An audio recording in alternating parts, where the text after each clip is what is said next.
Assalomu alaykum azizlar. Demak, bugun pastki jag' anatomiyasini o'tamiz va pastki jag'da asosan klinik shifokorlar, asosan o'sha plastik jarrohlar, yuz jag' jarrohlari, stomatologlar, implantologlar va albatta kosmetologlar bilishi juda ham muhim hisoblanadi. Buni dars davomida tushuntirib o'tamiz nima uchunligini. Demak, boshladik. Birinchi navbatda pastki jag' biz bilishimiz kerak, harakatchan suyak hisoblanadi va mana bu yerda tana qismi eng muhim qismlaridan bu korpus mandibulini demak ega ekan. Va korpus mandibulini tana qismini oldingi tarafida, o'rtasida ko'rib turganimizda bizlarda ikkiga bo'luvchi o'ng va chapni ikkiga bo'luvchi qism bor ekan. Bu simfiz deb atalar ekan. Simfizis mandibuli. Va mana bu tarafdan ko'rganimizda bizlarda do'mboqchalar bor ekan. Mana bu yerda katta do'mboqchani ko'rib turibmiz. Buni nomini biz aytar ekanmiz protuberantia mentalis deb. Ya'ni dahan sohasidagi do'mboqcha, katta do'mboqcha. Uni ikki yonida ham kichik do'mboqchalarni ko'rib turibmiz. Bular tuberculum mentali ekan.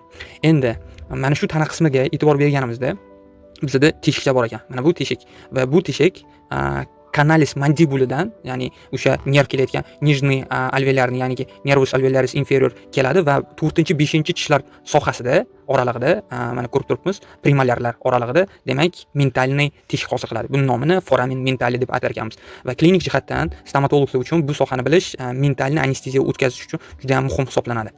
Xo'p, keyingi aynan bizani liniyamiz bu mana bu yerda liniya obliqua, ya'ni liniya obliqua mandibuli. Pastki jag'da qiyshiq liniya desak bo'ladi.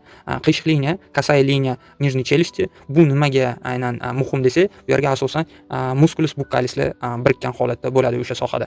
Demak, keyingi pastki sohamiz bu bazis sohasi. Mana ko'rib turibmiz, bazis mandibuli, ya'niki asosi hisoblanadi pastki jag'ni. Va pastki jag' asosidan o'sha burchak sohasiga o'tganimizda bu yerda angulus mandibuli hosil qilar ekan, ya'niki pastki jag' burchagi. Va burchakdan tepaga e'tibor berganimizda mana bu sohada demak do'mboqcha bor ekan. Vystup, bo'rtib chiqqan joy. Demak, bu bo'rtiqni biz aytar ekanmiz tuberositas masseterica deb. Ya'niki o'sha chaynov muskullar mana shu yerda holatda birikadi.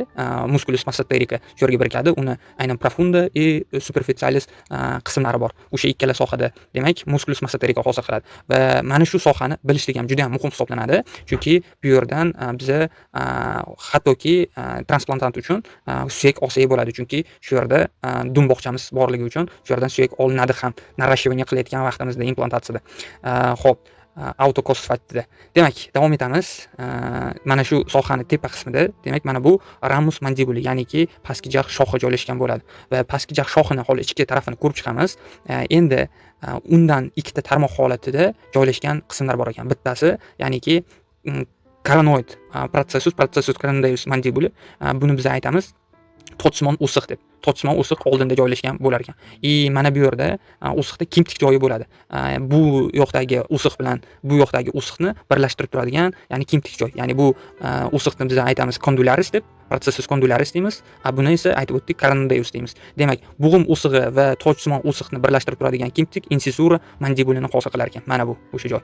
Endi aytdik processus condylus, mana bo'g'im o'sig'i, ko'rib turganimizda bo'g'im o'sig'i coronoidusda tepasida boshchasi bor ekan. Buni caput mandibuli yoki condylus mandibuli deb aytib o'tdik. Endi bosh bo'lgan qismda har doim eslab qolinglar, anatomiyada bo'yin qismi bo'ladi. Demak, bu column mandibulini hosil qilar ekan. Mana bu qism.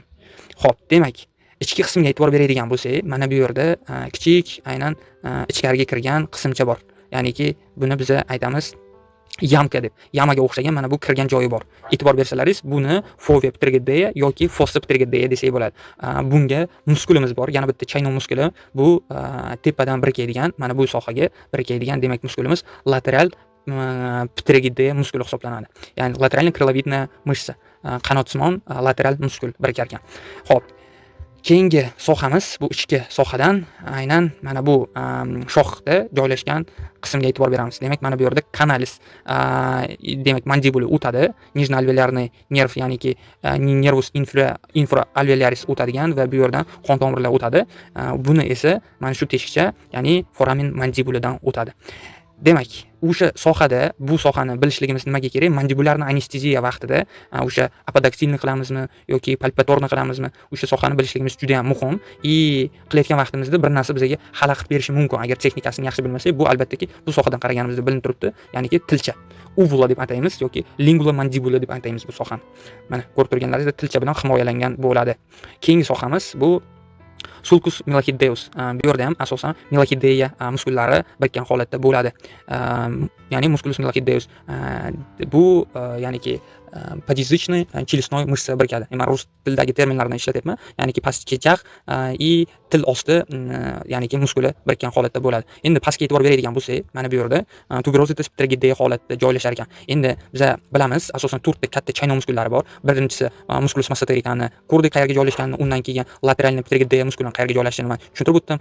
Musculus temporalis u teparoqda joylashgan, ya'ni chakka sohasidagi muskul, chakka muskuli va yana bitta muskulimiz mana shu sohaga birikar ekan. Bu tuberositas pterygideyaga medial крыловидная мышца, ya'niki musculus pterygideya medialis birikadi. Medial qanotsimon muskul. Demak, davom etamiz. Mana shu sohada ichkaridan e'tibor beradigan bo'lsak, bizda ya'niki mana shunaqa yamkalar bo'lar ekan. Yamkalar bu aynan ichkariga botiqlik joylar. Bu botiqlikda albatta qanaqadir organ yoki albatta nerv qon tomirlar o'tgan bo'lishi kerak. Mana shu endi o'ylab ko'ramiz. Katta botiqlik bor. Botiqlikda bizlarda glandula joylashishi kerak. Demak, fovea sublingualis. Demak, til osti so'lak bezi joylashgan bo'ladi bu sohada. Endi buni anatomik jihatdan qanaqa oddiy belgilab olsak bo'ladi? Mana bu yerda liniya o'tgan, liniya milohideya, boya aytib o'tganimizdek, pastki jag va til osti demak liniyasi va mana bu sohani tepasida til osti so'lak bezi, uning ostida esa demak fossa digastricus joylashgan bo'ladi. Fossa digastricusda bu yerda ikki o'sha musculus digastricus dubrushная mышца joylashgan bo'ladi. Ikki qorinchali muskul joylashgan bo'ladi. Endi o'shani orqaroqida esa yana bitta katta botiqlik bor ekan. Bunda ham albatta qanaqadir bez joylashgan bo'lishi kerak. Endi o'ylab ko'ringlar, qanaqa bez bo'ladi? Albatta bu yerda fovea submandibularis, ya'niki поднижно-челюстной слюнная железа, ya'niki jag osti so'lak bezi joylashgan bo'ladi. Xo'p. Demak, bu sohalarni tushuntirib o'tdim. Mana bu sohalarda ko'rib chiqsak, bu superior mentalis spina, ya'ni buni qiltiqsimon o'siqcha desak bo'ladi. Ost deyiladi rus tilida.